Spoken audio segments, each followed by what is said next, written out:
영국의 경제 주간지 이코노미스트는 매년 다음의 5가지 기준에 따라 세계 167개국의 민주주의를 평가한다.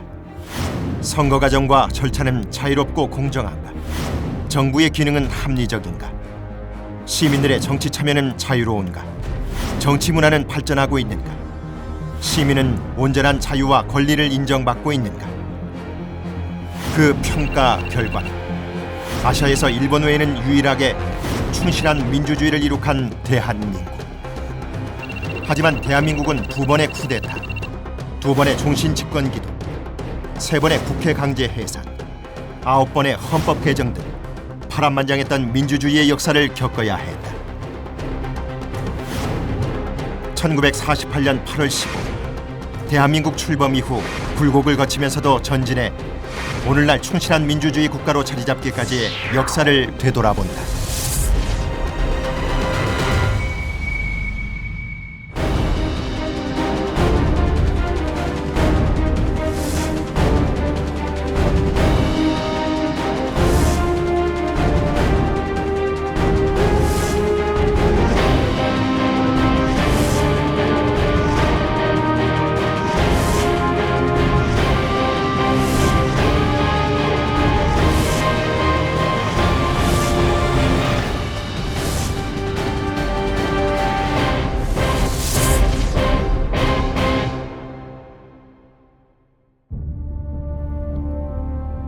서구에서는 몇백 년에 걸쳐 확립된 민주주의 정치.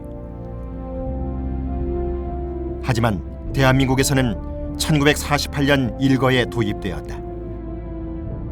그래서 한국 민주주의의 기반은 매우 취약했다. 35년에 걸친 일본의 식민지 지배. 그동안 한국인은 주권자로서의 자유와 권리를 행사하고 의무를 이행할 수 없었다. 해방 후 한국인들은 민주주의가 무엇인지, 국민, 국가가 무엇인지, 시민의 권리와 의무는 무엇인지 모른 채 나라를 만들어야 했다. 대한민국이 출범하기까지 좌익과의 폭력 투쟁이 끊임없이 이어졌고 그 과정에서 국민들의 기본권과 자유가 침해되는 등 대한민국 민주주의는 불완전한 상태로 출발했다. 그러나 대한민국은 외래 민주주의를 수용할 만한 역사적 경험을 갖고 있었다.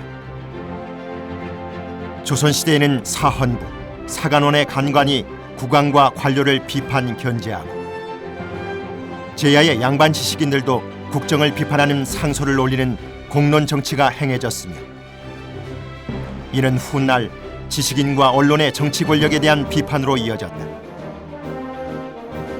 구한 말에는 의회 개설, 헌법 제정, 공화제 등 새로운 정치 체제에 대한 논의가 이어졌고 3.1운동 이후 수립된 대한민국 임시정부는 민주공화정을 기본 정체로 택했다. 1948년 5월 10일 한반도 사상 최초로 국민이 주권을 행사하는 보통선거가 치러졌다.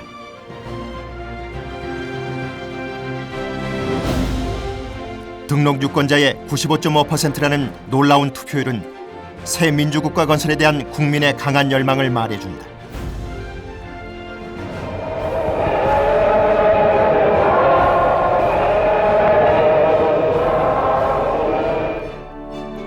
(198명의) 재헌 의원으로 구성된 국회는 같은 해 7월 17일 대한민국 헌법을 공포했다. 그리고 8월 15일 정부 수립 선포로 민주주의 제도의 전면 도입과 함께 대한민국이 출범했다. 재헌헌법 제1조 대한민국은 민주공화국이다. 제2조 대한민국의 주권은 국민에게 있고 모든 권력은 국민으로부터 나온다. 대한민국은 보통선거제를 채택하고 언론, 출판, 집회, 결사의 자유를 보장했으며 사유재산을 보호하고 개인과 기업의 경제상 자유와 창의를 존중하는 자유시장 경제를 선택했다. 정부 형태는 대통령 중심제였으나 한편으로는 국회가 대통령 선출권과 부통령, 국무총리 인준권을 갖는 내각제적 요소도 있었는데 내각 책임제 정부를 선호한 재헌 의원들과 대통령 중심제를 주장한 이승만의 의견을 절충한 결과였다. 당시 재헌 의원 대다수는 무소속으로 아직 정당은 확립되지 못했다.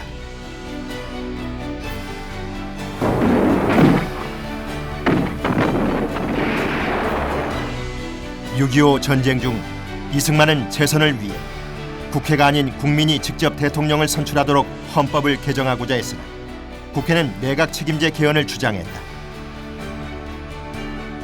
양측의 개헌 시도가 무산된 후 이승만은 1952년 7월 경찰과 헌병, 지지단체를 동원해 국회를 굴복시키고 결국 대통령 직선제 개헌을 관철해냈다.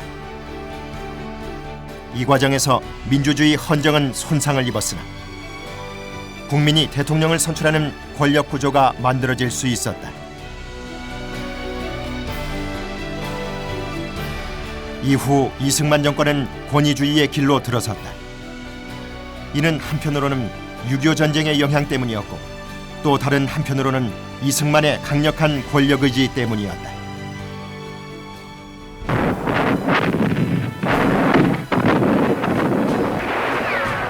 6.25 전쟁에서 수백만에 달하는 인명피해를 경험한 후 반공주의가 절정에 달한 가운데 남한의 정치는 보수우파의 정치로 단일화되었다. 한국 정치사의 첫 야당이라 할 한민당과 그 뒤를 이은 민국당 그리고 그 다음의 민주당은 지주와 자산가 출신이 주축을 이루었고 집권 자유당 못지않게 반공 성향이 강한 정당이었다. 군대와 경찰 등 국가기구는 더욱 공고화되었으며 사상의 자유는 억압되었다. 이 반공주의는 정치 권력의 권위주의화를 촉진했다. 또 무엇보다도 이승만은 국민들에게 압도적인 권위를 가진 인물이었다. 1945년 9월 좌파마저도 이승만을 인민공화국의 주석으로 추대했다. 자신이 대한민국을 이끌어야 한다고 생각했으며 국민과 여러 정파에 자신을 중심으로 뭉칠 것을 요구했다. 이승만 대통령은 해방이 됐을 때 좌익이든 우익이든 할 거 없이 이승만을 다 대통령으로 모시고 싶어 했다는 점에서 알 수 있듯이 국민적으로도 높은 지지를 갖고 있었던 분입니다. 출발 당시에 이승만은 상당한 정도의 권위가 있었던 사람이죠. 이승만의 정치 노선은 대단히 복잡합니다. 그는 공사석에서 마치 실주하듯이 과인이, 나의 사랑하는 백성들이, 나 왕손이 이런 말을 거침없이 했습니다. 그가 이끌어갔던 조각회의라든가 내각회의는 마치 왕실의 어전회의 같은 그런 카리스마를 가지고 있었습니다.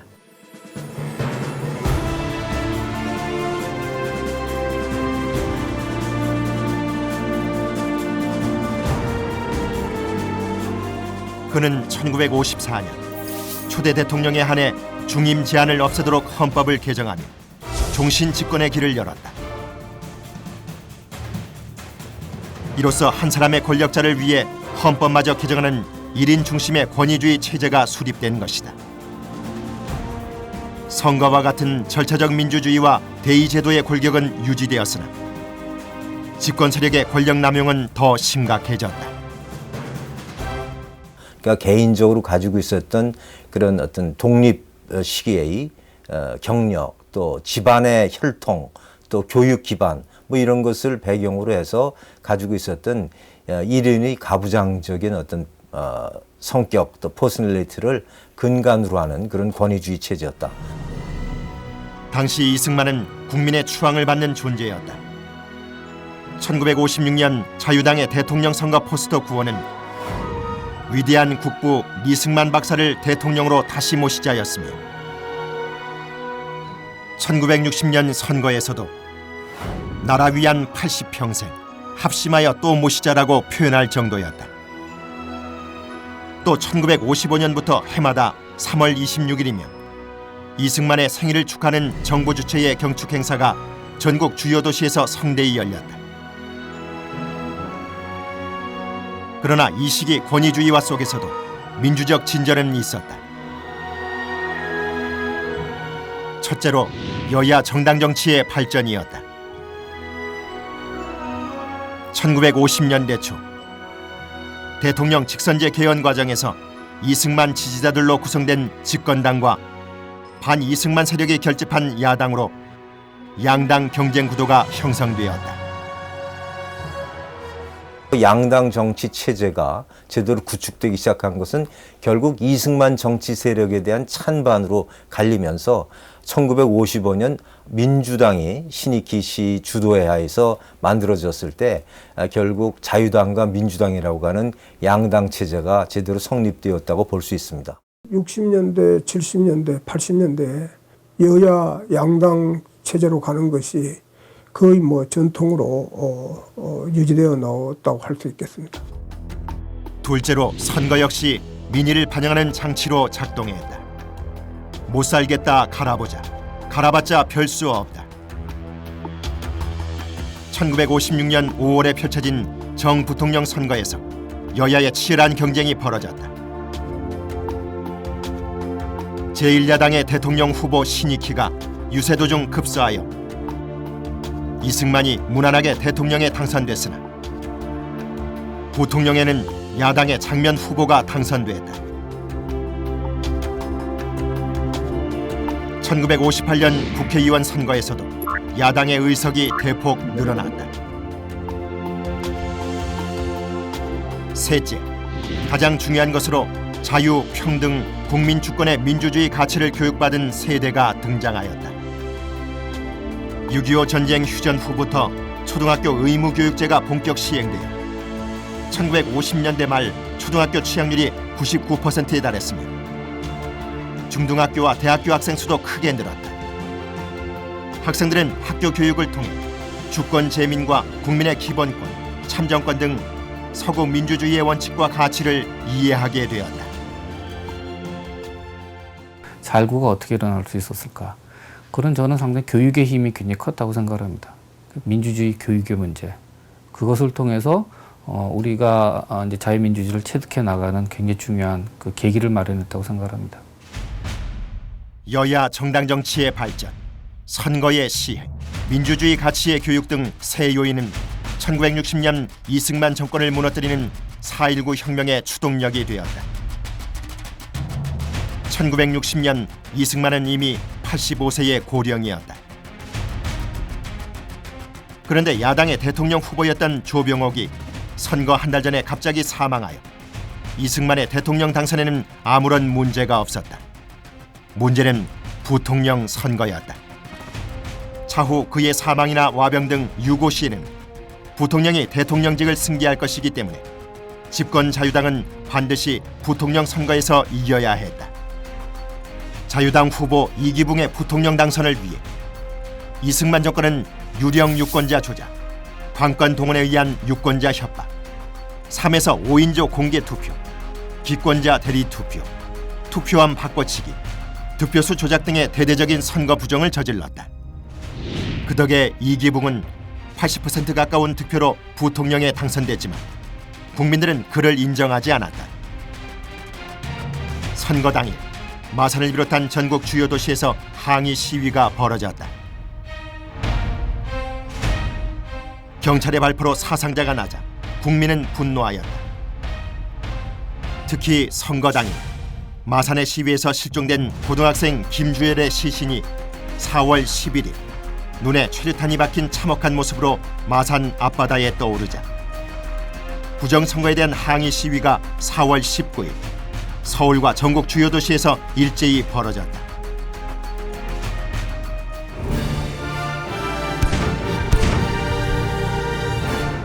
시위 학생과 시민에 대한 경찰의 무차별 발포로 100여 명의 사망자와 450여 명의 부상자가 발생한 가운데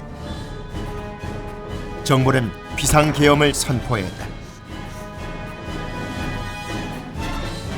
이에 미국은 이승만에게 사임을 권고했고 출동한 계엄군은 시위를 방관했다. 이승만은 집권 중 처음 접하는 국민적 저항과 미국의 압력, 군부의 방관 속에 결국 사임했고, 이로써 대한민국 최초의 권위주의 정권이 막을 내리게 되었다. 4.19 이후에는 우리나라에서 어떤 집권 세력도 자유민주주의를 부정할 수가 없게 된 것입니다.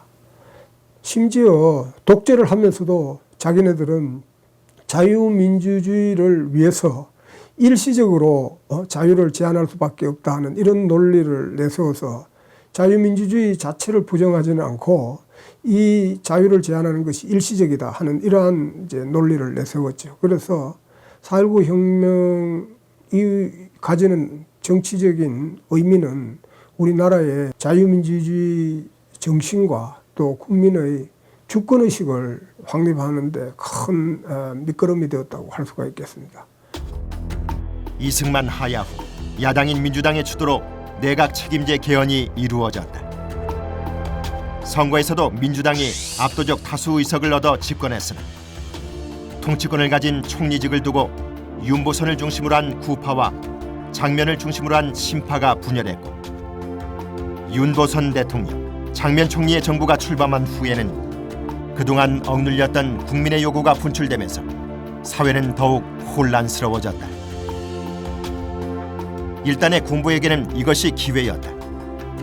6.25 전쟁을 거치면서 대한민국의 군부는 다른 사회 집단에 비해 더 근대화되고 조직화된 집단으로 성장했다. 전쟁 전에는 10만 명에 불과했던 군 병력이 1950년대 말에는 7배 이상 늘어나면서 군 장교도 함께 급팽창했다. 미국은 매년 1000여 명, 총 9천여 명의 군 장교와 하사관을 미국에서 연수시켰다. 이를 통해 군부는 군사기술과 조직관리의 선진기법을 배우고 합리주의와 효율성을 알게 되었으며 국가에 대한 책임의식을 습득했다. 선진화된 젊은 장교들은 군 수뇌부를 불신하고 갈등했다. 그들은 4.19 혁명 이후 군 수뇌부의 퇴진을 요구하는 정군운동을 벌였으나 받아들여지지가 않았다. 이로 인해 정군운동의 주역인 김종필이 군복을 벗었고 박정희도 좌천되었다. 장면 정부는 박정희 그룹의 거사 모의를 대수롭지 않게 여겼다. 특히 장도영 육군참모총장이 장면 정부와 쿠데타 세력 사이에 양다리를 걸침으로써 장면 정부는 이미 내부에서 무너진 것이나 다름없었다. 은인자중하던 군부는 드디어 오늘 아침 미명을 기해서 일제히 행동을 개시해 국가의 행정, 입법, 사법, 3군을 완전히 장악하고 이어 군사혁명위원회를 조직했습니다. 박정희 그룹은 1961년 5월 16일 새벽 군사정변을 일으켰다. 김포 해병대 여단 병력을 비롯해 3,600명의 소규모 병력이 육군본부와 정부 주요 기관, KBS 방송국을 점령했다. 하지만 장면 총리와 윤보선 대통령 중 누구도 쿠데타군을 진압하기 위한 적극적인 조치를 취하지 않았다. 장면은 은신했고 윤보선은 주한미군 사령관의 진압 명령 요구를 거절했다. 결국 미국도 쿠데타를 묵인하기에 이르렀다. 5.16 군부는 국가재건 최고회의를 설치, 초법적 강제력을 동원해 사회 혼란을 수습하는 동시에 경제 개발에 착수했다. 아울러 박정희 군사정부는 선거를 통한 민간 정부로의 변신을 꾀했다. 이를 위해 정권 보위기구로 중앙정보부를 창설하고 군부의 선거 참여를 위한 정당을 조직했다.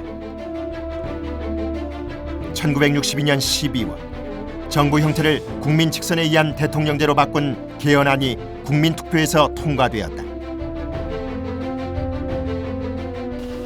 민정 이양식에 관한 구체적인 일정은 아직까지 결정을 보지 못하고 있습니다만 새로운 헌법 아래서 새 정부와 새 국회가 발족하는 것은 그리고 1963년 10월 치러진 대통령 선거에서 쿠데타의 주역인 박정희가 민주당 정부의 대통령이었던 윤보선을 누르고 승리했다.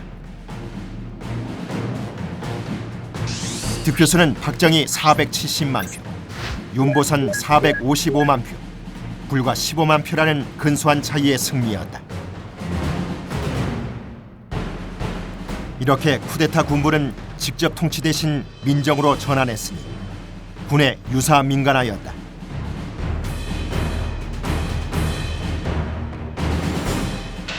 나는 국헌을 준수하고 국가를 보유하며 국민의 자유와 복리에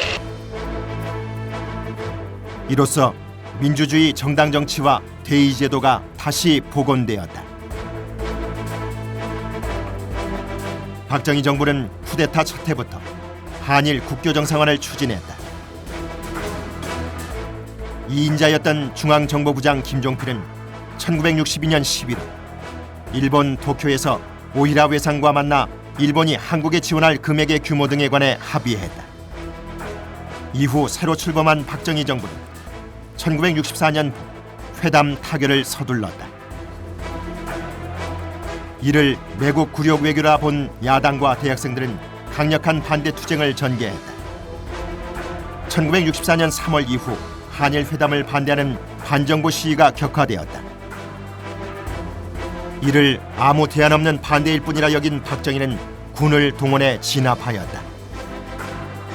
6월 3일 또다시 대규모 시위가 벌어지자 서울 지역에 비상계엄이 선포되었다. 이듬해 8월 한일 국교 정상화 조약의 국회 비준을 앞두고는 서울 일원에 위수령이 내려졌다. 이처럼 초기에 지지 기반이 취약했던 박정희는 군을 동원해 위기에서 벗어났다. 하지만 1965년경부터 경제 개발이 본궤도에 올랐고 그에 힘입어 박정희는 1967년 대통령 선거에서 무난히 재선에 성공하였다. 이번에는 박정희 569만 표, 윤보선 453만 표 득표로 116만 표의 큰 차이가 났다. 곧이은 국회의원 선거에서 집권 공화당은 부정선거 논란을 일으키면서까지 개헌 요건인 국회의석 3분의 2 이상을 차지했다.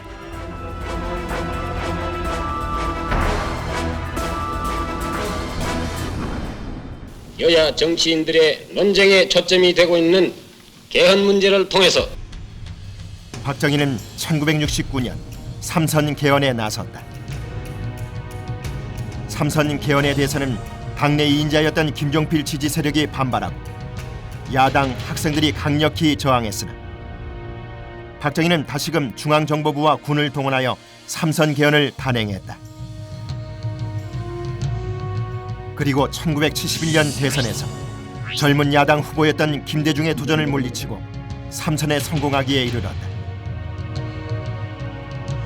그러나 그는 1960년대 말 70년대 초 미중 화해를 비롯한 국제 정세의 급변 속에서 국가 안보 강화와 경제 개발의 지속을 명분으로 그 이상의 장기 집권을 추진했다.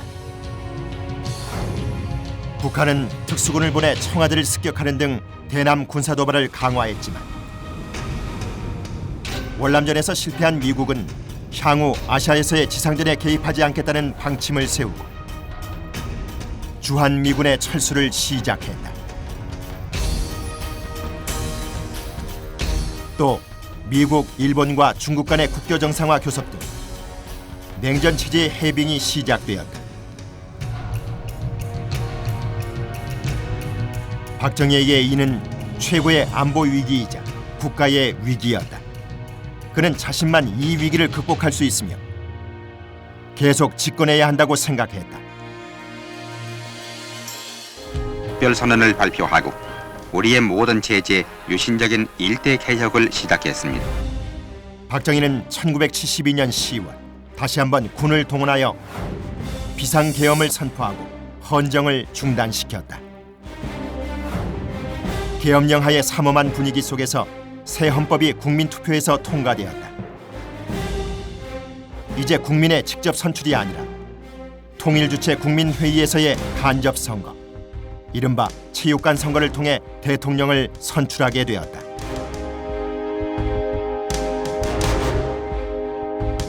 국민은 정부 선택권을 빼앗긴 것이다. 또 대통령은 국회 해산권과 긴급조치권 등의 비상대권을 보유하며 국회의석의 3분의 1에 해당하는 국회의원을 사실상 임명하는 권한도 가졌다. 이로써 대의제 민주주의와 상권 분립은 껍데기만 남았다. 오직 박정희 1인만 집권 가능하고 그에게 온갖 권한을 집중한 새로운 통치 체제인 유신 체제가 세워진 것이다. 그러나 국민은 1973년 2월 국회의원 총선에서 유신 체제를 지지하지 않았다.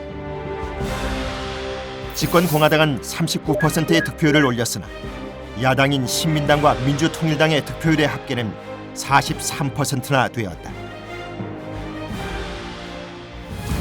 그해 여름에 벌어진 김대중 납치 사건을 계기로 가을부터 유신 체제에 대한 저항이 본격화되었다. 학생과 재야 지식인, 종교인들은 유신 헌법의 개정을 요구하고 개헌 서명 운동을 벌였다. 박정희 정부는 이를 철권으로 탄압하고 반대자를 처벌했다. 1974년에는 전국의 대학생 학생운동 조직 등이 폭력혁명을 기도했다는 민청학년 사건과 인혁당 재건이 사건을 터뜨렸으며 인혁당 관련자 등 8명이 이듬해 사형 판결을 받고 바로 집행되었다. 1975년 봄 캄보디아, 베트남, 라오스 등 인도차이나 3국이 연이어 공산화되었다. 한 지역이 공산화되면 인접 지역도 공산화된다는 도미노 이론에 따라 안보 위기 의식이 고조되었다. 박정희는 긴급조치의 결정판인 구호를 선포하며 국민의 눈과 입을 막고 손과 발을 묶었다. 이로써 권위주의 체제는 일시 안정되었다. 그 사이 전면적 중화공업화와 더불어 고도의 경제 성장이 이어졌다. 1976년에서 1978년까지의 호경기는 단군 이래 최대의 호황이라고도 했다. 하지만 정치적 위기가 다시 시작되었다. 1977년 등장한 미국의 카터 행정부는 인권 외교를 내세우며 한국의 열악한 인권 상황을 비판하였고 이에 자극받아 민주헌법으로의 개정을 요구하는 대학생 시위가 재개되었다. 일반 국민들은 경찰과 중앙정보부의 삼엄한 감시와 탄압 속에서 침묵할 수밖에 없었다. 그러나 박정희의 장기 집권에 대한 국민의 염증은 깊어졌다.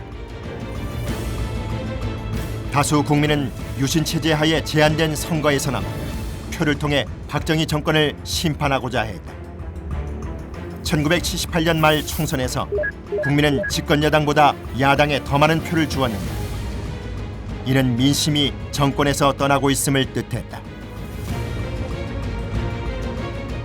70년대 경제 성장을 함으로써 이 박정희 정권이 안정화되는 측면도 있었지만도 반대로 경제 성장이라는 것은 중산층을 만들어내게 되고 국민들의 의식을 향상시키게 되고 그럼으로써 이제 비판 정신, 저항 정신이라는 것이 만들어지게 됩니다. 70년대 경제 호황이 박정희 정권의 유지에 도움이 된 측면도 있지만도 반대로 이 중산층을 길러내고 저항 세력을 조직화하는 그러한 부정적인 측면, 박정희 정권으로 봐서는 그런 것도 분명히 있었습니다. 78년에 이제 12월에 야당이 득표율에서 앞서면서 이제 전국이 사실은 그 이후부터는 굉장히 요동치게 되는데요. 그 11.6에 대한 그 출발점이 됐던 도화선이 됐던 사건은 결국 그 78년 국회의원 선거의 결과였다고 볼 수 있습니다. 그 힘으로 이듬해 1979년 5월 김영삼은 선명야당을 내걸고 야당의 새로운 당수로 선출되었다. 이후 김영삼은 반유신 투쟁의 선두에 섰다. 같은 해 8월 가발 제조업체인 YH무역의 여공들이 폐업 철회 등을 요구하며 신민당사에서 농성을 벌이던 중 경찰의 강제 해산 과정에서 여공 한 명이 사망하는 사건이 발생했다.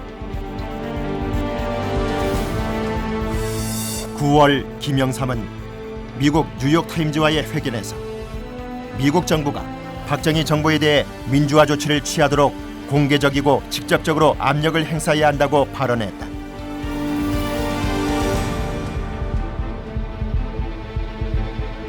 박정희는 이 발언을 문제 삼아 그를 의원직에서 제명토록 하였는데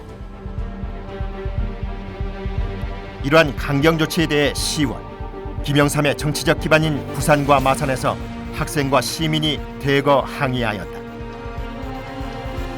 그 수습 과정에서 권력 핵심부의 분열이 일어나 박정희가 중앙정보부장에게 피살되면서 유신 체제가 붕괴되었다.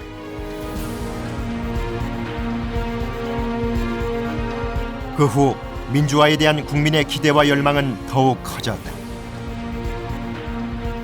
하지만 대통령 시해 사건 수사를 맡은 당시 전두환 보안사령관 등 군부 강경파는 12월 12일 정승화 계엄사령관을 체포하는 쿠데타로 군권을 장악했다. 1980년 봄 신군부가 정권 찬탈을 엿보는 가운데서도 과거 긴급조치 관련자가 사면 복권되고 재적 학생이 복교했다. 계엄 해제와 정치 일정 제시 등 조속한 민주화를 요구하는 대학생 시위가 벌어졌다. 이에 신군부는 사회 혼란을 수습한다는 명분으로 5월 17일 비상계엄을 전국으로 확대하면서 김대중 등 야당 인사를 체포하고 국회를 해산하며 전국 대학에 휴교령을 내리고 일체의 시위를 금지했다. 이튿날인 5월 18일 전라남도 강주의 전남대 정문에서 학생 시민과 계엄군의 충돌이 벌어졌다. 지역의 학생과 시민은 김대중의 석방과 민주화를 요구했지만 계엄군 공수부대는 시위대를 곤봉으로 무차별 가격하면서 사상자가 발생했다. 분노한 시민들의 대규모 시위가 벌어지고 일부 시위대는 예비군 무기고를 탈취하여 무장까지 했다. 시위대의 기세에 밀린 계엄군은 광주시 외곽으로 일단 철수했지만 27일 새벽 광주 시내에 다시 진입해 무력으로 시민을 학살하면서 진압했다. 이 사태로 200명 가까운 민간인과 군인, 경찰이 사망했다. 그 후 전두환 신군부는 집권 작업을 가속화했다. 이들 역시 유사 민간화의 과정을 밟았다. 유신 헌법을 개정했으나 대통령 간접 선거제로 정부 선택권은 국민에게 주어지지 않았다. 전두환은 또 한 번의 체육관 선거에서 대통령으로 선출되었다. 언론, 출판, 집회 및 시위의 자유와 노동 3권도 심하게 제한되었다. 그러나 신군부의 제5공화국은 대통령 단임을 서약하고 과거와 달리 1인 권위주의로부터는 탈피할 조짐을 보였다. 전두환 정권은 권위주의 정권으로 출범을 하면서도 7년 단임제라는 것을 대국민적으로 약속을 했었고, 그래서 이 향후에 우리 사회가 민주화로 나아갈 것이라는 그러한 여지를 주는 그러한 권위주의 체제였습니다. 하지만 민주주의의 사회적 기초는 갈수록 단단해졌다. 고도의 경제 성장으로 국민 소득이 증대되었고 고등학교는 물론 대학 교육까지 받은 고학력, 고숙련, 고임금 인력이 대거 배출되어 두터운 중산층을 이루었다. 이들은 시민의 권리와 의무를 자각하고 민주주의의 실천을 원하는 세력으로 자리 잡았다.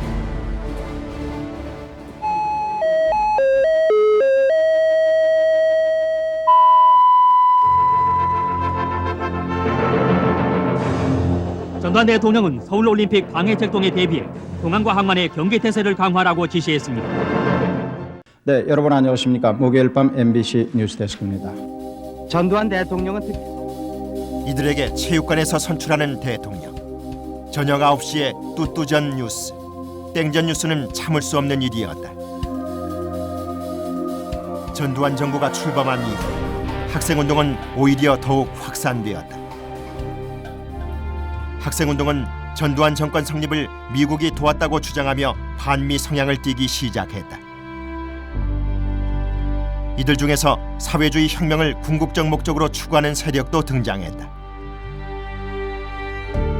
1983년 김영삼은 언론 통제 해제 등 민주화 5개 조항을 요구하며 23일간 단식 투쟁을 벌였고 이는 국민의 민주화에 대한 열망을 다시금 불러일으켰다.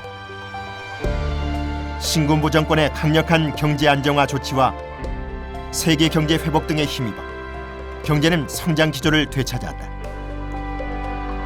이에 자신감을 얻은 집권 세력은 1983년 말부터 반대파에 대한 유화 정책을 쓰기 시작했다. 대학의 해직 교수가 복직되고 재적 학생이 복교되었으며 옛 야당 정치인들도 정치활동 규제에서 풀려나기 시작했다.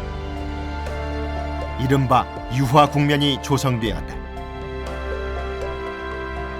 이제 옛 야당 정치인과 학생, 지식인의 민주화 운동은 더욱 활발해졌다.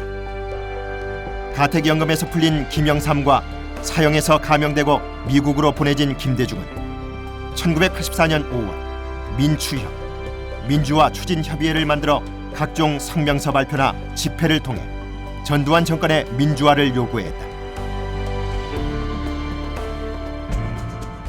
이들이 서로 만든 야당은 1985년 2월 총선에서 큰 지지를 받아 일약 제1야당이 되었다.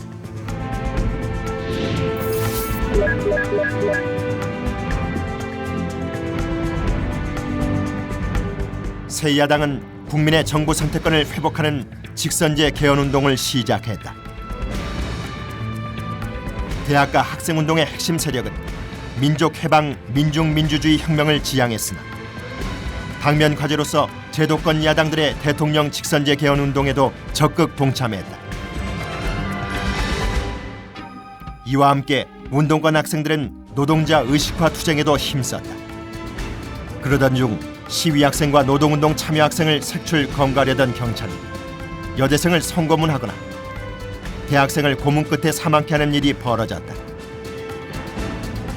1986년 7월에는 부천경찰서의 경찰이 위장 취업한 여대생을 성고문한 사건이 터졌다. 1987년 1월에는 시안본부 남영동 대공무실의 수사관들이 연행 학생을 고문 폭행하다 사망케 했다. 시민들은 전두환 정권의 만행에 분노했고 이제 직선제 개헌운동을 전면적으로 지지하게 되었다. 의원 내각제 개헌이 여의치 않자 전두환은 1987년 4월 13일 기존의 대통령 간선제 헌법을 유지한다는 호헌 조치를 발표했는데 얼마 남지 않는 촉박한 임기와 현재의 국가적 상황을 종합적으로 판단하여 중대한 결단을 내리지 않으면 안 되게 되었습니다. 이는 직선제 개헌에 대한 국민의 요구를 완전히 거스르는 일이었다. 그 후 경찰이 서울대생 박종철 군을 고문하다가 사망하게 만든 사건을 축소 은폐하려 한 사실이 폭로되자 정권에 대한 국민의 분노가 폭발했다. 1987년 6월 가톨릭 등 종교계를 필두로 광범위한 국민들이 직선제 개헌운동에 참여하였다. 이전까지의 민주화 운동이 학생과 야당 당원에 국한되어 있었다면 이제부터는 일명 넥타이 부대라 불리는 일반 직장인까지 반정부 집회 시위에 가세했다.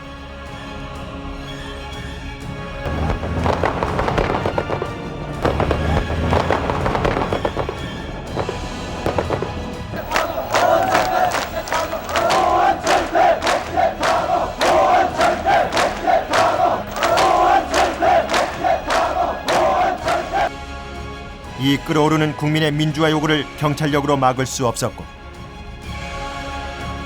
군이 진압에 나서는 경우 제2의 광주 사태와 같은 일대 파국이 우려되었다. 이 위기 상황에서 집권 세력은 최종적으로 군을 동원하는 강경책보다 직선제를 수용하는 타협책을 선택했으니 바로 6.29 선언이었다. 여야 합의하에 조속히 대통령 직선제 개헌을 하고 노태우 민정당 대표의원이 건의한 내용을 전폭적으로 수용해서 획기적인 민주발전 화합 조치를 취하기로 결심하였습니다. 국민들의 직선제 개헌에 대한 요구가 너무나 강하기 때문에 무력으로 진압하는 경우에는 엄청난 희생이 따를 것이고 자기네들도 그 뒷감당을 하기가 어렵다고 판단한 것입니다. 1988년 서울올림픽이 무산될 수도 있는 그러한 상황이 올 수도 있다는 판단하에서 집권 세력은 그 정치적인 타협을 하게 되는 것이죠. 대통령 직선제 개헌을 요구하는 국민의 뜻을 받아들이겠다는 내용의 6.29 민주화 선언이 발표되었고 곧 여야 합의로 대통령 직선제 등을 규정한 민주헌법이 마련되어 국민투표에서 통과되었다.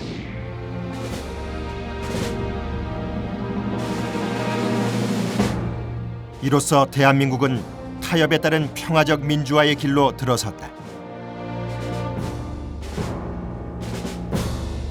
직선 개헌 후 이어진 대통령 선거에서는 김영삼, 김대중 두 야당 지도자의 동시 출마로 집권 여당의 노태우가 당선되었다. 이는 집권 세력 내의 권력 승계였지만 국민의 선택을 거쳤다는 점에서 민주주의에 의미 있는 성과였다. 그 후 대한민국의 민주주의는 계속해서 전진했다. 5년 후인 1992년 대통령 선거에서는 과거 야당의 민주화 투사로서 집권 여당에 합류한 김영삼이 승리함으로써 무려 30년 가까이 지속된 군부 출신 대통령 시대가 막을 내렸다. 김영삼은 1990년 3당 합당 후 집권 여당의 대통령 후보가 되었다. 또 40년 가까운 시간을 야당 정치인으로 보낸 김영삼의 대통령 당선은 여야 정권 교체가 절반쯤 이루어졌음을 의미했다. 그는 집권 기간 중 군대 내 사조직을 척결하고 군부가 정치에 개입하지 못하도록 했으며 과거의 집권 세력인 신군부를 단죄하는 작업도 함께 벌였다. 1997년 대통령 선거에서는 김대중이 야당 후보로는 최초로 승리했다. 이는 출신 지역과 지지계 면에서도 최초의 실질적인 정권 교체였다. 이어서 2002년 대통령 선거에서도 같은 민주화 세력 출신인 노무현이 대통령으로 당선되었고 5년 후인 2007년 대통령 선거에서는 야당의 이명박이 승리하여 다시 여야 간 정권 교체가 이루어졌다. 2012년 선거에서도 같은 당 출신의 박근혜가 대통령으로 당선되었다. 1987년 개헌 이후 5년마다 대통령 선거가 평화롭게 진행되고 두 번이나 여야 간 정권 교체가 이루어진 것은 한국의 절차적 민주주의가 공고화 단계에 들어섰음을 뜻한다. 이 과정에서 군부 시대가 남긴 권위주의 정치 유산은 거의 다 청산되었다. 이제 한국 정치에서 군부나 극우 세력으로부터의 민주주의 위협은 거의 사라졌다. 대한민국의 민주화는 형식이 먼저 갖춰진 후 그 내용을 채워가는 방식으로 진행되었다. 선거에 의한 국민의 대표 선출 및 상권 분립, 정치적 자유 등의 제도가 도입되었으나 그 내실을 갖추기는 오랜 시간이 걸렸다. 한국인은 대가를 먼저 지불하지 않고 민주주의를 손에 넣은 후 나중에 그 값을 치르면서 민주주의를 온전히 자기 것으로 만들었다. 형식 덕분에 내용을 채울 수 있었던 것이기도 하다. 자유민주주의 체제, 민주공화제가 부분적으로 훼손되었으나 큰 틀은 계속 유지되었다. 권위주의 체제 아래서도 대의민주주의의 기본 절차인 선거는 계속 실시되었고 국민들은 투표를 통해 자신의 의사를 표현하였다. 우리나라의 정당 정치와 선거는 1948년 정부 수립 이래 거의 중단 없이 정기적으로 계속되어 나온 것입니다. 다른 남미 국가나 또는 동남아 국가에서 권위주의 체제는 군부가 집권하고 난 이후에 선거나 정당을 없애버리는 경우가 많았어요. 그런데 우리나라는 군인들이 군복을 벗고 통치를 하는 바람에 정기적으로 선거를 했으면 됐고 또 정당이라는 것을 만들어서 계속 유지해 나온 것입니다. 선거 결과 곧 국민의 의사는 정치 변화에 큰 영향을 미쳤다. 야당과 학생, 지식인, 종교인 등이 참여한 민주화 운동은 그로부터 지지 동력을 얻었다. 경제 발전과 사회 문화의 발전은 민주화의 기반이 되었고 산업화의 진전과 더불어 형성된 중산층은 민주주의의 핵심 지지층이 되었다. 중산층은 경제 발전과 어울리지 않게 뒤떨어진 권위주의 정치를 참을 수 없었다. 이들이 민주화 운동을 강력히 지지하자 군부 권위주의는 마침내 퇴장하게 된 것이다. 더불어 운동권 학생의 고문치사 사건, 올림픽 개최와 같은 상황적 요인도 크게 작용했다.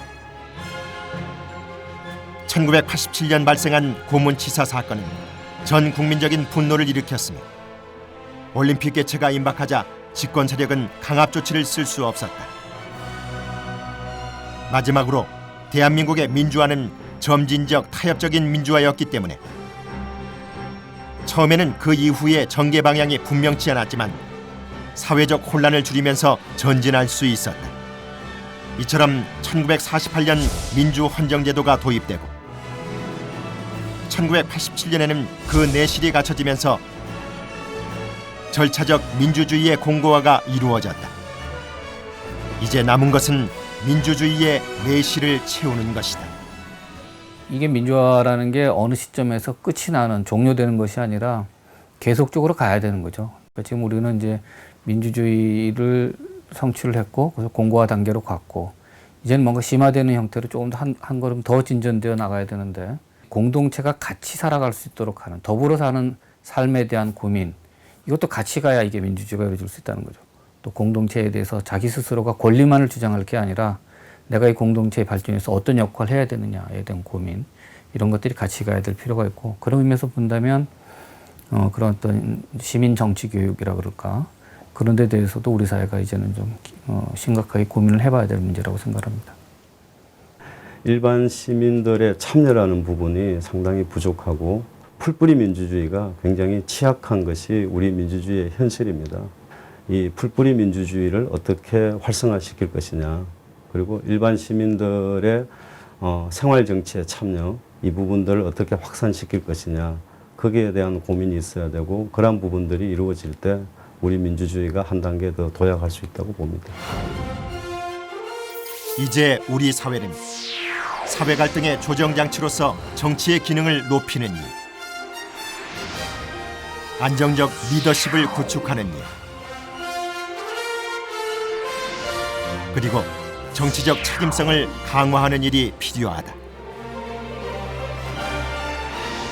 아울러 시민의 정치에 대한 관심과 책임의식을 강화하며 정치 과정에 대한 시민의 참여를 증진시킬 필요가 있다.